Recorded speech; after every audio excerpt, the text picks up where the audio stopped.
बसवा राजू के जीवन की ओर अगर हम देखना चाहें, जिसके बारे में अमित शाह जी ने खुद, हमारे देश के गृह मंत्री ने खुद बताया है, नाम लेकर बताया, और उन्होंने जानकारी भी साझा करी कि कितना कुख्यात नक्सली था नंबाला केशव। एक बार नजर डालते हैं उसके जीवन पर। नंबाला केशव जिन्हें बसवा राजू के भी नाम से जाना जाता है नक्सलियों के बीच में, इसका जन्म 10 जुलाई 1955 को आंध्र प्रदेश के श्रीकाकुलम के जियानपेटा में एक साधारण से परिवार में हुआ था।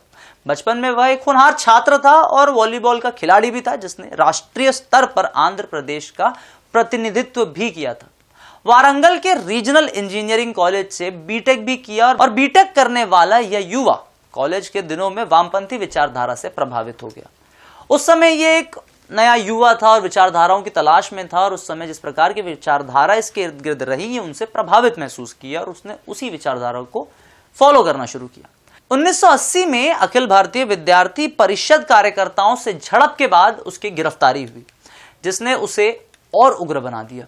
इसके बाद वह पीपल्स वॉर ग्रुप से जुड़ गया, जो बाद में सीपीआई माओइज्म का हिस्सा बना। बसवा राजू की इंजीनियरिंग की समझ ने उसे नक्सलियों के बीच में बम बनाने और विभिन्न कार्यों में महारत हासिल करने में मदद करी, और बाकी सबके बीच में वह एक जरूरी और एक लीडर की तरह देखे जाने लगा। उसका कद अच्छा खासा था, गेहुआ रंग का, और जब वो चलता था उसकी पर्सनालिटी भी थी, तो लोग भी उसे अपने नेता की तरह देखने लगे, और हर समय वो अब एक AK-47 लेके घुमा करता था।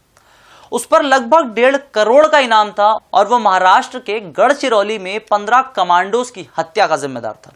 उसका प्रभाव छत्तीसगढ़, प्रभाव क्या कहना चाहिए, उसका जो डर था वो छत्तीसगढ़, तेलंगाना और महाराष्ट्र के सीमावर्ती इलाकों में फैला हुआ था, जिसकी वजह से वह अपने सारे ऑपरेशंस की प्लानिंग इस ट्राई जंक्शन एरिया में किया करता था। आपको ट्राई जंक्शन एरिया के बारे में थोड़ा सा बताते हैं। ट्राई जंक्शन एरिया छत्तीसगढ़ का वो इलाका है, रेड कॉरिडोर का, जहां पर छत्तीसगढ़, तेलंगाना और उड़ीसा 3 स्टेट अपना बॉर्डर शेयर करते हैं।